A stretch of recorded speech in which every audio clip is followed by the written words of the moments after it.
Graças a Deus. Irmãos, podem ficar assentados.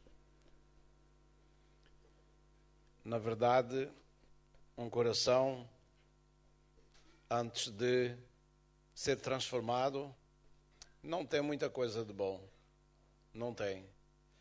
Mas graças a Deus, porque Deus tem trabalhado e tem transformado vidas que ouvem o Evangelho e o coração é mudado, transformado e, como diz a Bíblia, dá-nos a oportunidade de nos tornarmos até uma nova criatura, não é?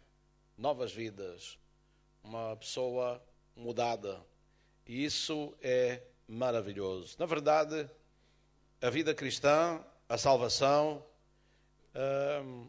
o ouvir a palavra de Deus tem muito a ver com o coração.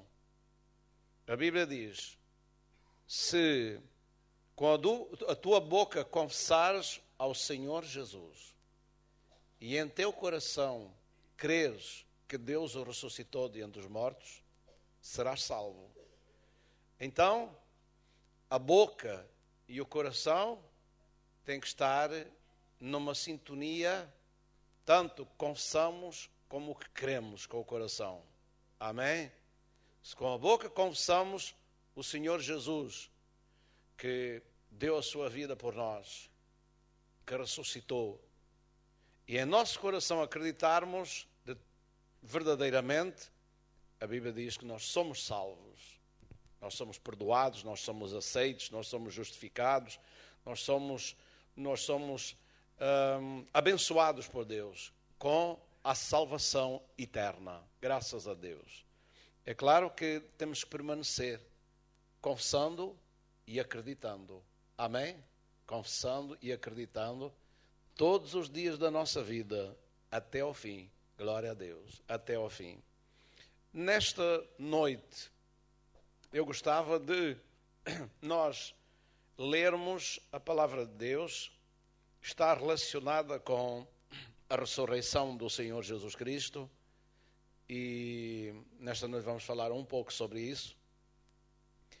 E vamos ler em João, Evangelho de João, no capítulo 19, versículo 38, passando para o capítulo 20, versículo 1 em diante, até o versículo 10.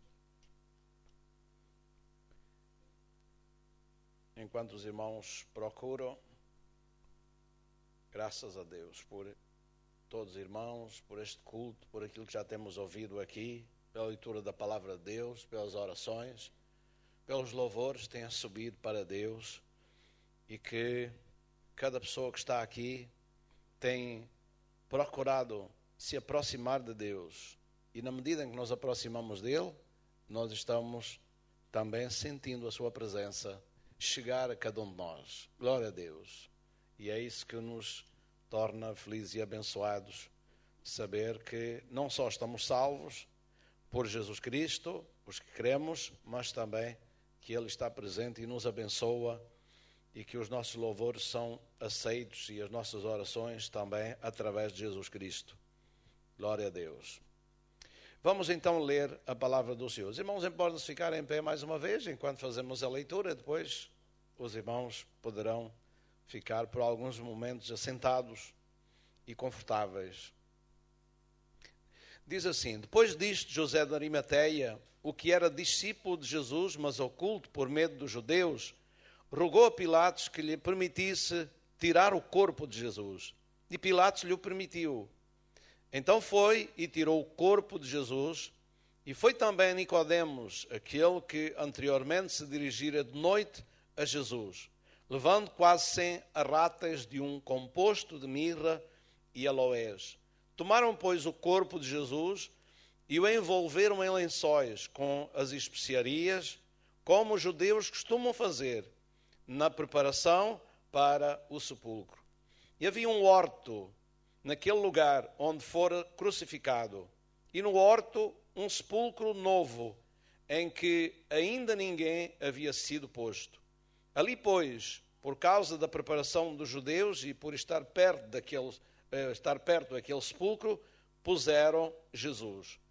E no primeiro dia da semana, Maria Madalena foi ao sepulcro de madrugada, sendo ainda escuro, e viu a pedra tirada do sepulcro. Correu, pois, e foi a Simão Pedro e ao outro discípulo, a quem Jesus amava, e disse-lhes: levaram o Senhor do sepulcro e não sabemos onde o puseram. Então Pedro saiu com o outro discípulo e foram ao sepulcro. E os dois corriam juntos, mas o outro discípulo correu mais depressa do que Pedro e chegou primeiro ao sepulcro. E abaixando-se viu no chão os lençóis, todavia não entrou. Chegou, pois, Simão Pedro, que o seguia, e entrou no sepulcro e viu no chão os lençóis, e que o lenço que tinha estado sobre a sua cabeça não estava com os lençóis, mas enrolado num lugar à parte. Então entrou também o outro discípulo, que chegara primeiro ao sepulcro, e viu e creu, porque ainda não sabiam as Escrituras que era necessário que ressuscitasse dos mortos. Tornaram, pois, os discípulos para casa. Amém. Até aqui esta leitura bíblica. Que Deus abençoe a sua palavra nos nossos corações. Podemos ficar assentados. Este facto relacionado com a ressurreição do Senhor Jesus Cristo é um dos factos mais importantes para o cristianismo e para a vida espiritual de cada um de nós. É realmente um facto que não há igual na história. É um acontecimento que não há igual na história. Grandes homens, grandes líderes, religiosos ou não religiosos, tiveram as suas façanhas, fizeram muita coisa, uns num aspecto, outros noutro, mas chegou o tempo da sua partida e eles foram para o sepulcro e ficaram lá. E lá estão até o dia de hoje, não é? E, portanto, suas vozes calaram-se, não houve mais indícios, não houve mais evidências de que eles tenham alguma função, alguma ação no mundo em que nós vivemos ou na eternidade também não nos é dado a conhecer. A não ser que a sua existência continua, mas que eles não tenham mais atividade no seu corpo. Contudo, quando nós nos referimos a Jesus Cristo, então nós temos um relato histórico, nós temos evidências e temos escritos de factos que aconteceram relacionados, primeiro, com a morte, com a sepultura e com a ressurreição também, para complementar e dar valor a tudo o que Jesus fez. Dar valor a tudo o que Jesus fez. Na verdade, é imprescindível para a nossa fé, é imprescindível para a nossa esperança, é imprescindível para a nossa segurança e confiança que acreditar e ter como facto real a ressurreição de nosso Senhor Jesus Cristo. A Bíblia nos afirma, o apóstolo Paulo argumentando com uma questão que estava sendo falada na igreja em Corinto, que não havia ressurreição de mortos, não é? As pessoas morriam e pronto, e terminava. Não havia mais possibilidade de tornar a viver. Então, dando resposta a isso, ele escreve que o Evangelho de Cristo que foi pregado lá em Corinto era um Evangelho que eles tinham se firmado, tinham recebido, pelo qual tinham sido salvos, e constava do seguinte: que Cristo morreu pelos nossos pecados, segundo as Escrituras, que foi sepultado, segundo as Escrituras, e que ressuscitou ao terceiro dia, segundo as Escrituras. E foi colocado nessa base fundamental, nessa base sólida para a fé e para a salvação, que eles tinham colocado a sua fé, a sua esperança, e tinham recebido as bênçãos de Deus, o perdão de Deus, a graça de Deus, as curas, os milagres, as maravilhas na sua vida. todo baseado na fé em Jesus, que tinha morrido, sido sepultado e ressuscitou ao terceiro dia. Mas começou a haver uma corrente, talvez, de pessoas que estavam tentando contradizer, tentando falar que não havia ressurreição de mortos, não havia esperança, não é? E Paulo diz, como é que nós pregamos que Cristo morreu e ressuscitou se não há ressurreição de mortos? Sendo Jesus homem, como é que nós podemos, então, nós podemos ser tidos como enganadores, como mentirosos, como alguém falso, que estivemos a falar de coisas que não eram verdade, não é? Coisas que não é verdade. Se realmente Cristo não ressuscitou, então é vã a vossa fé. Ainda permanecem nos vossos pecados, diz lá em Coríntios capítulo 15. Ainda permanecem nos vossos pecados. Se realmente os mortos não ressuscitam, também Cristo não ressuscitou. Porque se não há ressurreição de mortos, Cristo também não ressuscitou, porque sendo ele homem, na verdade, Deus e homem, mas sendo homem, não ressuscitou. E sendo assim, vocês estão perdidos. Vocês não têm esperança. A vossa fé é vã. A vossa fé é vazia. A vossa fé não tem fundamento. Porque, na verdade, Cristo morreu pelos nossos pecados, mas ressuscitou para a nossa justificação. Quero, talvez, dizer, Cristo ressuscitou para a nossa garantia. Amém? Nossa garantia é como o selo sobre algo que foi feito, que tem a garantia e que tem as prédicas, tem como é de dizer, os créditos divinos. Os créditos divinos estão em que ele ressuscitou. E aí está toda a credibilidade do que Jesus falou, do que Jesus fez, está toda a credibilidade assente no facto em que ele ressuscitou. Glória seja dada ao nome do Senhor. Não podemos prescindir de que ele morreu. Mas o facto nos garante a nossa salvação e a certeza de que ele não é um mero homem, é que ele ressuscitou ao terceiro dia, que ele é verdadeiramente o Filho de Deus, que é realmente divino, que ele veio do céu, é que ele ressuscitou de entre os mortos. E isso é a nossa garantia. Isso é realmente a luz de esperança que brilha no coração dos crentes, dado por ele, pela sua ressurreição. Louvado seja o nome do Senhor. A Bíblia nos diz, Pedro, ao falar sobre a ressurreição, ele diz, bendito seja o Deus e Pai de nosso Senhor Jesus Cristo, o qual, segundo a sua misericórdia, nos gerou de novo para uma viva esperança pela ressurreição de Jesus Cristo de entre os mortos. Então, bendito seja o Deus e Pai de nosso Senhor Jesus Cristo, que segundo a sua misericórdia nos gerou de novo para uma viva esperança. Por que a nossa esperança é viva? Porque está baseada em alguém que está vivo e vive para sempre. Amém? E assim temos uma esperança viva. E qual é a base da nossa esperança? Pela ressurreição de Cristo de entre os mortos. Por isso Paulo argumenta com os corintianos de que eles, se Jesus não ressuscitou, eles estão perdidos. Eles ainda permanecem nos pecados. Não têm ninguém que os salve. Não têm ninguém que lhes garanta nada. Porque se Cristo não ressuscitou. Mas, na verdade, Cristo ressuscitou, diz ele. E foi feita as primícias dos que dormem. O primeiro dos que dormem. E os outros irão acordar também no dia da ressurreição. Bendito seja o nome do Senhor. A igreja do Senhor pode dar glória a Deus por isso. É nossa esperança gloriosa. Bendito seja o nome do Senhor. Aleluia. Há muitas argumentações acerca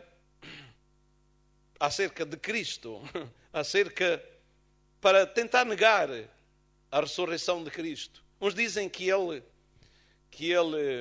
foi roubado. Isso foi logo uma argumentação, é bastante antiga. Está no Evangelho de Mateus e está lá que os líderes judaicos, quando os guardas foram dizer que os anjos tinham vindo e removido a pedra e que tinha havido uma estremeção no lugar, não é? E que eles tinham caído cada um para o seu lado e depois reanimaram-se lá, correram cheios de medo, não é? E foram ter com as autoridades dizendo assim que ele não estava lá, que ressuscitou. E eles disseram assim, isto não pode, ninguém pode saber isso. Ninguém pode saber assim. Digam que vieram os seus discípulos e o furtaram. E se for chegar a Herodes ou a Pilatos ou lá alguém, então a gente vai arranjar maneira de vocês não sofrerem qualquer prejuízo, qualquer dano. E daram-nos dinheiro. E os guardas, por dinheiro, não é? Por dinheiro faz-se tudo no mundo. Então eles receberam o dinheiro, calaram-se. E lá foram eles, não é? E lá foram eles. Essa é velha. Se fosse roubado o corpo, eles tinham feito tudo para encontrar. Tinham encontrado logo por ali. Não tinha ido longe, não é? Não tinha ido longe. Quando eles começaram a falar da ressurreição, eles iam à procura do corpo e diziam, está aqui, morto. Está aqui morto, vocês são os mentirosos. Mas passou 2000 anos e essa mentira não teve prova de que fosse verdade. Amém? Sabe que as mentiras têm pernas curtas. As mentiras têm pernas curtas. Ou a mentira diz que tem perna curta. Se não fosse verdade, teria sido criado um mito da ressurreição de Cristo. E esse mito tinha sido desmascarado, porque toda a gente, os inimigos da fé, os inimigos dos apóstolos, que os perseguiram, mataram alguns e andaram atrás deles, não podiam negar o facto, não tinham nada para negar. Todas aquelas gerações, o primeiro século, o segundo século, o terceiro século, até o século XX, não conseguiram provar que Jesus não ressuscitou. Se alguém pudesse fazer isso, tinham feito logo. E tinham lançado na cara deles. E também eles, se não fosse verdade que Jesus tivesse ressuscitado, algum deles ia furar, algum deles a consciência deles começavam a ser apertados, com problemas de consciência do que andavam a fazer. E mais tarde ou mais cedo, algum falava, algum dizia, algum desmascarava a situação. Mas o que é certo é que nem desmascararam, eles deram a vida por aquilo que pregaram. Deram a vida. Como é possível a gente dar a vida por aquilo que pregou? Ou eram tão simplórios e ingênuos que acreditaram numa mentira que eles próprios diziam, ou falaram ou inventaram, ou então era mesmo verdade. Não tem hipótese. Não tem hipótese. Eles morreram por Jesus Cristo. Eles deram a sua vida, uns de uma maneira, outros de outra, morreram. Eles foram vítimas, não é verdade? Da sua confissão de fé, de que Jesus estava vivo. Eles pregaram isso diante das autoridades, no rosto dos seus inimigos. Que eles mataram-no e Deus o ressuscitou e Jesus estava vivo. Disseram isso na cara dos seus inimigos. E por isso queriam os matar, por causa disso. Ninguém os podia calar. Como é possível? Como é possível ser uma mentira? Vocês sabem que agora vem nas notícias há dias, nem vou falar do nome da pessoa. Não vale a pena estar aqui a falar publicamente do nome de pessoas. É uma coisa que eu não gosto muito, é de falar do nome de pessoas publicamente.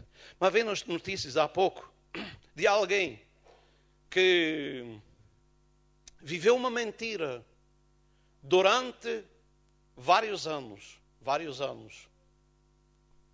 Enganou milhares, bilhões de pessoas. Tornou-se famoso, não é? Mas alguém falou, alguém que sabia alguma coisa. Alguém conseguiu descobrir, o que eu digo, a mentira tem perna curta, costuma-se dizer. E também diz que é como o azeite, ela vem sempre ao de cima. Se não vir enquanto estamos aqui na terra, ela vai, quando chegar diante de Deus, então vem mesmo ao de cima. Pode crer que ninguém ali esconde nada. Quando se tiver que apresentar diante de Deus, pode viver a vida toda uma mentira. Pode viver um engano. Pode ocultar coisas na sua vida. E pode ir por diante e ninguém sabe. E talvez ninguém chegue a descobrir. Mas um dia a Bíblia diz que nós temos que nos encontrar diante daquele que tudo vê, tudo conhece. E então, se não for descoberto aqui, um dia na eternidade será tudo descoberto. Será tudo destapado. Tudo se virá ao de cima e será ficará diante do rosto da pessoa, não é? Diante do juízo. Mas viveu. Ele disse, era uma coisa que parecia perfeita, não é? Mas não há mentira perfeita. Não há engano e falsidade perfeito. Não há nada perfeito a não ser a verdade. A verdade é que é perfeita. A verdade é que nunca engana. A verdade é que satisfaz. A verdade é que dá segurança. A verdade é que dá paz ao coração. A verdade é que nos faz andar de cabeça erguida. Sim, sempre, sempre. E podemos dar a vida pela verdade e nunca negar a verdade. E ter boa consciência, mesmo que nos acusem, ter boa consciência quando estamos na verdade. Foi isso que eles fizeram. Deram a vida pela verdade. Mas a mentira, mais tarde ou mais cedo, é descoberta. Mas dou glória a Deus. Podem-se levantar caluniadores. Podem-se levantar duvidadores. Podem-se levantar pessoas. Mas passou 2000 anos e nunca ninguém foi capaz de fazer cair o cristianismo. Porque se tirarem a ressurreição de Cristo, o cristianismo é uma religião como outra qualquer. Mas por causa da ressurreição de Cristo, o cristianismo, a fé cristã, é uma fé cheia de esperança, que não se confunde com nenhuma outra religião. Não se confunde com nenhuma outra religião. Porque tem esta tónica, que não se encontra em mais lado nenhum. Cristo ressuscitou e é Senhor dos vivos e dos mortos. Amém. Ele é garantidamente o Filho de Deus. Bendito seja o nome do Senhor. Outros dizem que Jesus desmaiou, não morreu mesmo, depois se reanimou. É interessante. Como é que alguém se torna tão ridículo e afirma coisas tão caricatas que é preciso mais fé que isso aconteceu do que ter fé que ele ressuscitou? É preciso mais fé para acreditar naquilo que a pessoa diz, ao contrário, do que acreditar que ele ressuscitou. Ora, vejamos. Jesus, desde as vésperas do sábado, não é? Ou da quinta-feira, melhor dito, ele esteve com os seus discípulos e a partir dali foi para o Getsemane e dali foi preso. Não dormiu nada nessa noite. No outro dia, de manhã, foi julgado. Foi maltratado, foi esbofeteado, foi socado, foi coroado de espinhos, foi chicoteado com chicote 40 vezes, não é? 40 chicotadas em tronco nu. Em tronco nu. Não foi com a roupa em cima, não. Foi em tronco nu. Foi chicoteado com 40 chicotadas que o chicote enrolava no seu corpo e puxavam, e nas pontas do chicote estavam lá umas unhas, estavam lá umas pontas pesadas que, ao enrolar, eles cravavam pam, e arrancava carne. E Jesus ficou 40 vezes, arrancou carne das suas costas, da sua barriga, dos seus peitos, enfim, de todo o seu corpo. Ele seria esfacelado praticamente, externamente. Então, nesse estado, e depois de passar até cerca das 9 horas da manhã, sendo zombado, criticado, maltratado, chicoteado e socado, Jesus estaria amassado, desde a sua cabeça com a coroa de espinhos, os seus olhos, o seu rosto completamente negro, o seu corpo todo esfacelado com o chicote, nas pernas possivelmente também. E nesse estado, ele carrega a sua cruz e vai com ela de maneira que ele não consegue carregar completamente a cruz, e os guardas, as pessoas que estavam conduzindo, os militares que estavam conduzindo, eles tiveram receio que ele não conseguisse chegar ao lugar onde iria ser crucificado. Por isso chamaram alguém da multidão E foi um chamado Simão Cireneu, não é? Que foi apontado e que veio e tomou a cruz de Jesus, porque ele não tinha mais forças para continuar. Não tinha forças para continuar com a cruz, porque estava demasiado fragilizado. Vai à cruz, vai lá, até o lugar da cruz, e ele é colocado sobre a cruz, e cravam-lhe uns pregos bem grossos, para suportar um corpo, não será uns pregos quaisquer, não é? Tinha que ser uns pregos bem grossos, que atravessam a sua mão ou o seu pulso, não importa se é a mão ou se é o pulso, e ali ele fica cravado na cruz. Os seus pés são igualmente cravados, ou um sobre o outro, ou ao lado do madeiro e cravados de um lado e cravados do outro. Parece que a crucificação era assim, não era bem com os pés assim na frente, mas era de lado, no calcanhar. Era o prego cravado no lado do madeiro e do outro lado também no calcanhar. E Jesus é suspenso e está 6 horas na cruz. O seu corpo escorrendo sangue, até o momento em que expira. E diz: Pai, nas tuas mãos entrego o meu espírito, dizendo: está consumado. Então, o seu sangue vai sendo derramado, pendurado numa cruz, numa posição das mais incômodas. A cruz não está encostada para trás, a cruz está vertical. O seu corpo está suspenso nos pregos. E a hora, 6 horas depois de ele estar aí, então ele rende o seu espírito, sua cabeça pende e ele não respira mais. Os José de Arimateia, mais Nicodemos, vão a Pilatos pedir o corpo. E Pilatos diz assim: já morreu, ficou admirado até, morreu tão depressa. E ele mandou verificar os soldados experientes que dessem um relatório se ele tinha morrido ou não. E eles deram um relatório positivo no sentido que tinha morrido, que ele estava morto. Então, deu ordem para entregar o corpo a José de Arimateia e também a Nicodemos. E eles foram, e ainda tem outra história, ainda tem outro acontecimento. É que os soldados, quando foram ver se estavam mortos, se já tinham morrido, foram ver, e os dois que foram crucificados, um ao lado e outro ao outro, então eles ainda estavam vivos, ainda estavam com muita vida. E então eles chegaram lá e quebraram as pernas, quebraram os ossos das pernas de um e de outro, para que eles não tivessem mais onde se apoiar, e suspensos só nos braços, então morreram rapidamente sufocados. Não conseguiam respirar.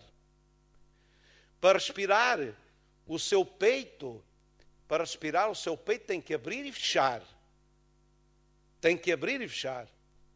Mas quando você fica pendurado com uma mão num lado, pendurado com a mão no outro, nesta posição, o peito abre quando a pessoa não tem mais força e ele não fecha mais. Significa que ele aspira e depois não tem como respirar.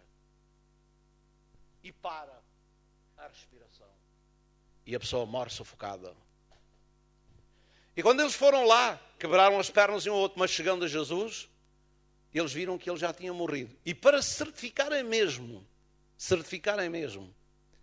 eles pegaram numa lança, que é uma lança, não é mesmo que uma espada. Uma lança é uma parte metálica pontiaguda, mais ou menos, e tem um cabo comprido.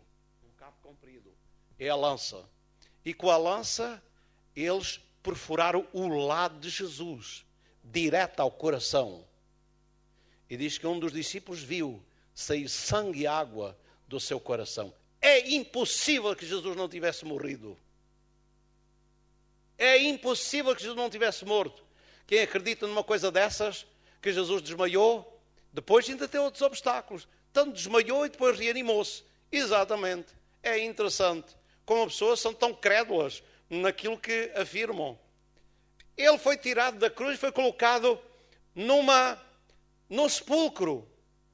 Num sepulcro, embalsamado com todo o enfaixamento do embalsamamento que era próprio dos judeus. Eles levaram aloés, levaram mirra e levaram outros compostos de especiarias para ungir o corpo de Jesus. Isto é, um lençol que era enrolado no seu corpo, desde do pescoço, os braços e os pés, todo enrolado, ensopado na mirra e no aloés, com mais as especiarias, empapava todo o tecido em que estava enrolado nessas faixas. E ele era colocado no sepulcro, todo enrolado, todo enfaixado, com um lenço ficava cobrindo o seu rosto. Um lenço ficava cobrindo o seu rosto. Depois de isso ser executado, uma grande pedra foi rolada por vários homens, pelo menos por dois, não é? Para ser colocado na boca do sepulcro, que rolava-se bem da parte de fora, mas da parte de dentro não havia maneira de a rolar. Não havia maneira de rolar a pedra da parte de dentro. Então, ainda por cima foi selada com o selo de Pilatos, que era o selo do imperador. Ninguém podia tocar lá. Um homem que teria passado por tudo isto, reanimava-se dentro do sepulcro, conseguia sair de dentro das faixas, onde estava todo enrolado e enfaixado, conseguia rolar a pedra da parte de dentro, que não tinha nada como chegar às bordas da pedra para fazer rolar. E as mulheres diziam: quem será que nos vai rolar a pedra? Elas eram umas 3 ou 4 e elas não tinham como rolar a pedra. 3 ou 4 mulheres não conseguiam rolar a pedra. Mas, então Jesus era um mero homem. Se ele não era divino, então ele rolava sozinho. Depois de todo este tratamento, depois de ter perdido todo o sangue, tinha força para se reanimar e fazer tudo isso. Na verdade, é preciso mais fé para acreditar que Jesus se reanimou para rolar a pedra e para sair do sepulcro e para depois desaparecer, para nunca mais ninguém o ver até hoje. Não é? Ninguém o ver até hoje. Só os seus discípulos é que ficavam falando que o tinham visto, mas depois escondê-lo onde? Se ele estivesse vivo, reanimado no seu corpo, eles escondiam-no onde? Não é? Onde é que ele se escondia? Algum dia tinha que morrer, ou ficava toda a vida metido em algum buraco, em algum esconderijo, não podia ser ali. Ninguém pode viver assim muito tempo. Então, é impossível acreditar nisso, que Jesus se reanimou. Podemos crer de todo o coração, Jesus morreu mesmo. Jesus morreu mesmo. Foi sepultado em cadáver. O seu corpo era um cadáver que esteve na sepultura até o 3º dia. E aí é que está a nossa garantia, a certeza que ele morreu, mas a certeza também que no 3º dia Jesus foi manifesto quem ele dizia que era, o Filho de Deus. E a garantia e a prova disso está em que ele ressuscitou e apareceu aos seus discípulos em vários lugares. Alguns dizem também que os discípulos tiveram alguma fascinação e inventaram essa coisa. Os discípulos foram os maiores incrédulos. Os discípulos foram os maiores incrédulos. Diz que João só acreditou quando chegou lá, que neste caso é aquele discípulo que diz que Jesus amava. Chegou lá e viu os lençóis, mas não entrou, ficou da parte de fora. Ele correu mais rápido que o outro. E quando Pedro chega, Pedro é mais intrépido, e Pedro chega e entra para dentro do sepulcro, que a pedra tinha sido rolada pelos anjos. Ele entrou para dentro do sepulcro e a pedra foi rolada já agora. É bom a gente até compreender. Porquê é que foi rolada? Para Jesus sair? Não. A pedra foi rolada para as testemunhas entrarem lá e verem que Jesus não estava lá. Jesus não precisava tirar a pedra. Assim como também o lençol que estava enrolado nele foi a prova que fez com que o discípulo entrasse e olhou para aqui e disse assim, acreditou, viu e acreditou. Ele ressuscitou quando ele viu os lençóis no lugar.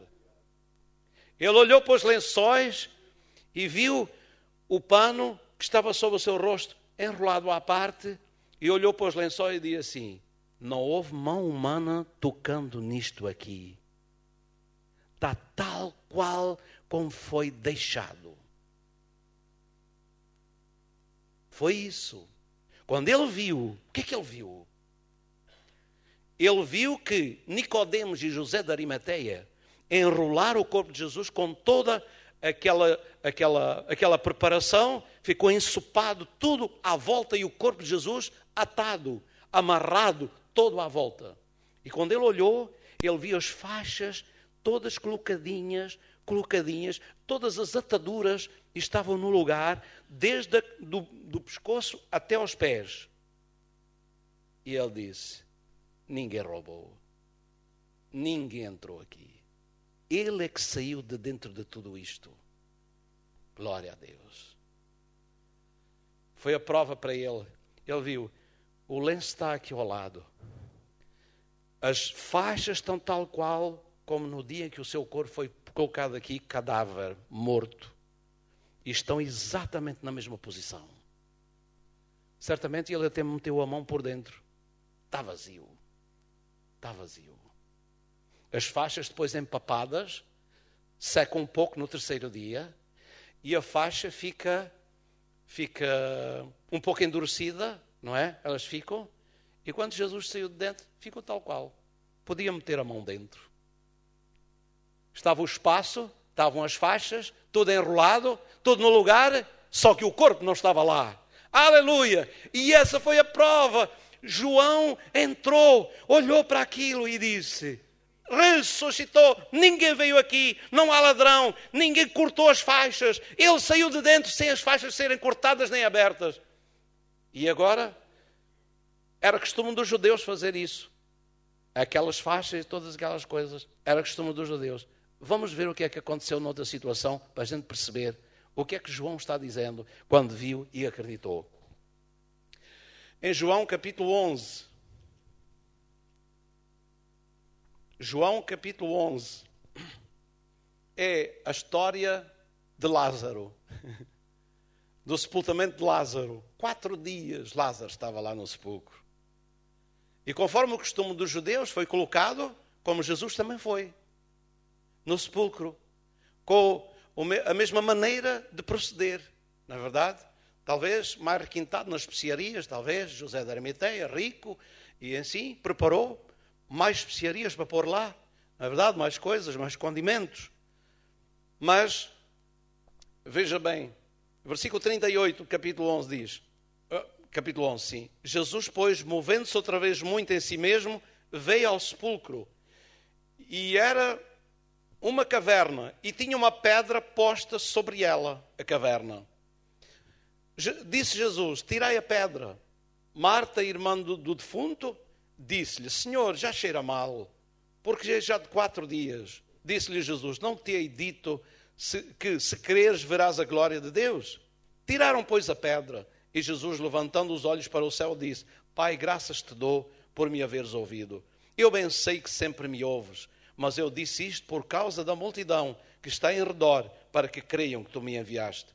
E tendo dito isto, clamou com grande voz e disse, Lázaro, sai para fora. E o defunto saiu, tome nota agora, tendo os pés ligados com faixas, tendo as mãos e os pés ligados com faixas e o seu rosto envolto no lenço. O seu rosto num lenço. E o seu corpo ligado ou atado com faixas. Braços, mãos e pés. Mãos e pés. E agora tome nota que ele sai do sepulcro. Jesus disse, Lázaro sai para fora. E ele vem todo atado lá de dentro, cá para fora. Todo atado. Lá de dentro, cá para fora. Teve que ser uma mão poderosa, invisível, que o trouxe para fora. Agora, o que é que Jesus diz a seguir?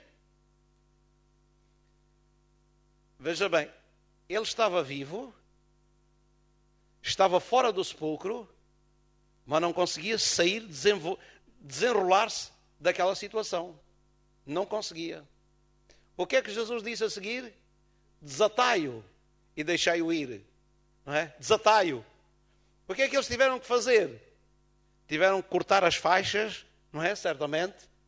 Tiveram que fazer alguma coisa para romper aquilo, desde da parte dos braços até aos pés, para ele poder ficar livre, se levantar e se ir embora. Era assim que Jesus estava. Ele não conseguia sair por si mesmo lá de dentro.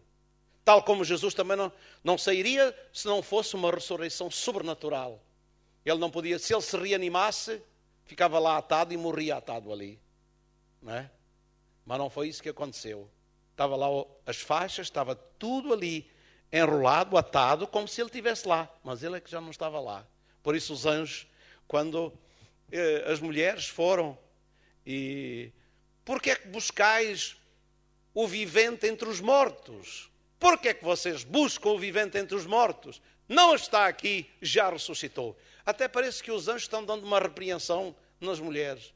Porquê é que vocês andam à procura do vivente entre os mortos? É assim, vocês não acreditam que ele ressuscitou? Vocês não sabem, ele não disse que ressuscitava, ele não deixou isso tudo claro, as Escrituras não dizem que ele havia de ressuscitar, isso está-se cumprindo, vocês nem deviam vir aqui, vocês deviam esperar que ele aparecesse no vosso meio. Ficar na expectativa de que ele iria aparecer no vosso meio. Foi isso que aconteceu a seguir. Eles não acreditavam, os discípulos não acreditavam, João não acreditava, só acreditou quando ele chegou lá e viu, e disse assim, na verdade ressuscitou. Na verdade ressuscitou. Não é fácil acreditar na ressurreição do Senhor Jesus Cristo. Mas quando o Espírito de Deus nos convence, quando nós lemos as Escrituras, nós acreditamos mesmo. Eu não tenho dúvidas que Jesus está vivo. Não tenho dúvidas por causa do historial, por causa das evidências, por causa dos discípulos, por causa daqueles que morreram na sua fé, crendo em Jesus e falando, e aqueles que o viram, foi aqueles que deram a sua vida por Jesus. Escreveram acerca dele, pregaram por toda a parte, espalharam o Evangelho. Paulo encontrou-se com ele alguns anos depois e deu a sua vida em favor do seu mestre, que ele viu com os seus olhos. Glória seja dada ao nome do Senhor. E pregaram por todas as partes, espalharam a fé e a esperança nos corações. E a igreja foi levantada, a igreja cresceu e a igreja chegou até o dia de hoje. E aqui estamos nós acreditando para a glória de Deus, por causa da ressurreição de nosso Senhor Jesus Cristo. Louvado seja o nome do Senhor. Nós somos uns privilegiados de conhecer esta realidade, este facto, e nós termos esta argumentação e todos estes factos narrados aqui nas Escrituras, para nós podermos ter a certeza que Jesus está vivo. Apareceu algumas vezes aos seus discípulos, comeu e bebeu com eles. Comeu e bebeu com eles. E falou-lhes e disse muitas coisas, e eles ouviram subir ao céu. Houve uma vez que Jesus apareceu a mais de 500 irmãos. E Paulo dizia, alguns estão vivos, dizia para os coríntios. Os coríntios diziam que não havia ressurreição. Ele dizia, olha, ele apareceu de uma só vez a mais de 500 irmãos. E alguns deles estão vivos. Vocês querem provas? Vão falar com eles. No tempo da igreja em Corinto, que diziam que não havia ressurreição, ele disse, vocês têm ainda testemunhas vivas. E se vocês têm dúvidas, vocês ponham-se a caminho, vão a Jerusalém, ou à Judeia, ou aqueles que dão testemunho e que viajam pelas igrejas, que viram Jesus Cristo vivo. Então, eles lhe vão dizer e narrar os factos e dizer realmente o que aconteceu. Na verdade, que o viram vivo. São testemunhas vivas ainda. Meus irmãos, nós não precisamos de testemunhas vivas, mas testemunhas que viveram e deixaram relatado. Bem-aventurados que não viram e crer. Jesus tinha alguns incrédulos. Um era mesmo incrédulo. O Tomé. O Tomé era mesmo incrédulo. Duvidava dos relatos das coisas. Era uma tendência que ele tinha, não é? Era um cético. E, em algumas coisas, claro, senão não seguia Jesus também. Mas neste aspecto até foi. Jesus apareceu ao seu discípulo, ele não estava lá. Depois contaram que Jesus tinha aparecido, certamente animados, alegres, felizes, não é? Exuberantes nas suas declarações. E tentaram falar com Tomé, dizer: o Senhor nos apareceu, esteve connosco, falou connosco, nos abençoou, Ele está vivo. Disse assim: espera aí, vocês estão para aí com alguma tontaria na cabeça, não é? Não, eu não vou atrás disso. Se eu não meter a minha mão no seu lado, foi furado pela lança. No lado, não meter lá a minha mão. E o meu dedo nos lugares dos cravos, de maneira nenhuma vou acreditar. Eu tenho que ver e tenho que meter lá o dedo. E a mão, o dedo e a mão, lá no lugar do... Então, no domingo a seguir, estavam todos reunidos no mesmo lugar e Tomé estava lá. E contra factos, os argumentos caem. Não há argumentos contra factos. Aquele, se não tivesse factos palpáveis que ele visse com os seus olhos, ele nunca iria atrás de alguma coisa contada, não é? Mas ele teve um privilégio que nós hoje não temos.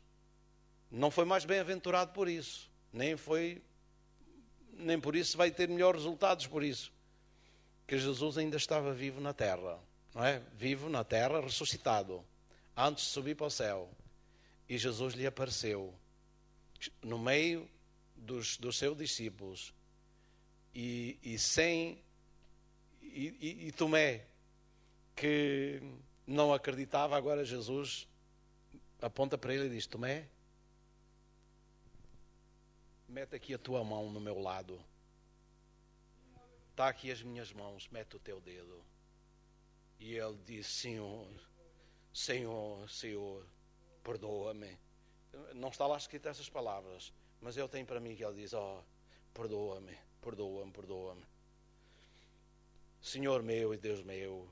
Senhor meu e Deus meu. Como eu fui tolo em não ter acreditado.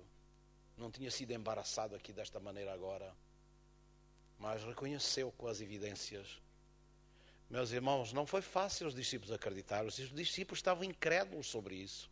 Os discípulos dizem que não conheciam ainda as Escrituras, mas Jesus lhe apareceu. E Tomé foi o discípulo mais flagrante de incredulidade. E Jesus lhe mostrou. E ele não teve argumentos, ele rendeu-se completamente. E ele disse: Senhor meu e Deus meu. E o adorou e aceitou, rendeu-se aos factos. Meus irmãos, Jesus está vivo e vivo para sempre. Fiquemos em pé. Glória a Deus, glória a Deus. Ele é juiz, Ele é salvador, Ele é redentor das nossas vidas. A nossa fé não é vazia, não é vã. A nossa fé tem um objetivo. Não viva a vida cristã de qualquer maneira. Não ande de qualquer maneira. Olhe que Jesus passou por todo este processo para nos salvar.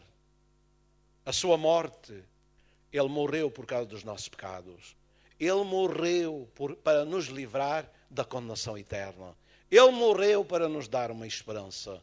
Ele morreu para convencer os nossos corações e ressuscitou para convencer os nossos corações de que Ele é o Senhor e que o céu só está franqueado para aqueles que creem nele. Ele é o único caminho, Ele é a única verdade, Ele é a vida. Ninguém vai ao Pai, ou vem ao Pai, disse Ele, senão por mim. Então, creia no Senhor Jesus Cristo. Aqueles que não são crentes ainda, seguidores do Senhor Jesus, hoje, reflita no seu coração e dê lugar a Jesus. Porque Ele é hoje o seu Salvador. Mas a Bíblia diz que Deus determinou julgar o mundo através do varão, ou seja, do homem que ele escolheu, que levantou e deu certeza a todos, ressuscitando-o de entre os mortos. Há certeza que o mundo vai ser julgado. O mundo vai ser julgado aqueles que o maltrataram, e aqueles que o negaram, e aqueles que disseram mal dele, e daqueles que o seguiam. Esses vão ser julgados por ele. Mas aqueles que crerem nele vão ser salvos por toda a eternidade. Porque ele trouxe salvação. A graça de Deus se há manifestado, diz a Bíblia, trazendo salvação para todos os homens, todos os que creem, e todos os que querem, e todos os que abriram o seu coração. Ele traz salvação para todos. Ele foi enviado para salvar, buscar e salvar o que se havia perdido. Então, meus amigos, pessoas que estão aqui, que ainda não tomaram uma atitude séria para com Jesus. Não estamos falando de uma religião. Nós estamos falando de Jesus Cristo. Nós estamos falando de um facto, de uma realidade, de alguém que veio, que morreu, mas ressuscitou. Essas marcas da ressurreição são inequívocas para nos dizer claramente que Ele é o Filho de Deus e o único Salvador que existe.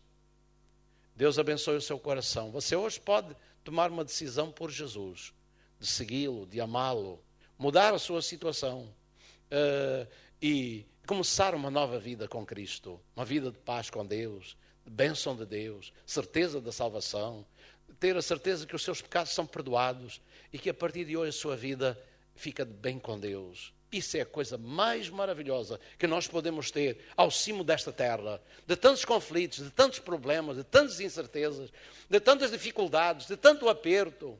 E ainda por cima depois vem a morte e ceifa tudo, alguma coisa de bom que ainda ficasse. Ceifa tudo e acabou-se. Só há uma esperança, Jesus Cristo. Ele ressuscitou, é a esperança de Deus. Abençoe. Vamos orar. Querido Deus, nós estamos na Tua presença. Nós queremos agradecer a Tua graça maravilhosa. Nós queremos agradecer a Tua palavra. Ela é uma palavra fiel, digna de toda a aceitação. Ela é a palavra que nos tem convencido. Ela é a palavra que nos tem encaminhado. Ela é a palavra que nos tem despertado, que nos tem, Senhor, iluminado. Nos tem feito ver a realidade da salvação em Cristo Jesus. Não há outro caminho, não há outra verdade, não há outra vida. Não há nada mais que nos pode salvar. Não é o nosso esforço, não é a nossa bondade, não são as nossas capacidades, não é uma religião qualquer. Só o Senhor Jesus Cristo nos pode salvar. Neste dia, Senhor, abençoa cada pessoa que está aqui. Abençoa cada coração. Abençoa, Senhor, e ajuda a conhecer, a crer e a ter, Senhor, humildade suficiente para aceitar e seguir o Senhor Jesus Cristo. Deus, os corações estão aqui, só Tu conheces, Senhor. Abençoa cada um, cada irmão, aqueles que já um dia tomaram uma decisão por Jesus. Senhor, que haja temor de Deus no nosso coração. Porque Jesus não morreu em vão e não ressuscitou para nada, mas ressuscitou para salvar, ressuscitou para ter seguidores verdadeiros, ressuscitou para nós confessarmos o Seu nome em qualquer lugar, não nos envergonharmos dEle, assumirmos que somos cristãos e o seguir com seriedade, orando a cada dia, buscando Tua face e guardando a fé e a esperança no nosso coração. Muito obrigado, Senhor. Abençoa desde os jovens, crianças, os de meia idade, os mais idosos também. Todos precisamos da graça do Senhor sobre as nossas vidas. Guarda-nos, pois, leva-nos em paz. Abençoa cada um. Estão doentes, têm algum problema, alguma necessidade. Toca a sua vida neste dia, nesta hora, Senhor, e abençoa e renova e restaura a vida espiritual de cada um para a Tua glória. Se alguém tem pecado aqui, se alguém a consciência está perturbando, se sente incomodado, ó Senhor, por alguma coisa que aconteceu na sua vida, neste momento dá, Senhor, capacidade espiritual para confessar, para, Senhor, se arrepender, para se converter, Senhor, e sair daqui com a sua alma aliviada, abençoada, renovada, Senhor, na fé e na esperança. No nome de Jesus Cristo, nós oramos, Pai. Agradecemos e tudo pedimos para a honra e glória do Teu santo e maravilhoso nome. Amém, amém. Glória seja dada ao nome do Senhor. Graças a Deus. Haverá alguém que neste dia quer aceitar Jesus? Faça um sinal com a sua mão agora e nós iremos orar por si. Esse sinal é uma demonstração de que você está decidido a seguir o Senhor Jesus e a nossa oração será para que Deus abençoe e concretize e confirme a sua decisão em nome do Senhor Jesus. Haverá alguém? Amém. Deus abençoe. Está feito o convite e quando a pessoa decide é porque está decidida e logo manifesta isso. Então que Deus abençoe. Na próxima terça-feira temos culto. Na sexta-feira também temos culto. No domingo de manhã, às 9 horas, irmãos, não descurem os cultos de oração. A vida espiritual, ela se fortalece na comunhão, na oração, na busca do Senhor para a nossa vida. E a oração é uma parte muito importante para a vida do cristão, para a nossa vida. No próximo domingo tem um culto especial na Mexilheira Grande, às 3h30 da tarde. Se alguns irmãos quiserem dar ali um apoio também, estar lá, então são bem-vindos. É na Rua da Capelinha. Rua da Capelinha. O número agora é que não me lembro qual é o número. Mas pronto, a Rua da Capelinha, se não tiver num lado, está no outro, não é? Se não tiver numa ponta da rua, está na outra, não é? É só andar na Rua da Capelinha e vai encontrar o lugar do culto, da reunião. Graças a Deus. Deus abençoe. Que o amor de Deus, a graça do Senhor Jesus Cristo e a comunhão do seu Espírito sejam com cada um de nós. Amém. Está terminado o culto. Deus abençoe. Culto de jovens, às 8, no próximo sábado. 8 horas, culto de jovens, aqui na igreja, sábado, às 8 horas da noite. Da noite, não da manhã, da noite. O retiro também é verdade. Devem fazer inscrição, os jovens devem fazer inscrição para o retiro, então, que vai ser já na primeira semana de fevereiro. Então, têm que fazer a sua inscrição quanto breve, mais breve possível. Deus abençoe.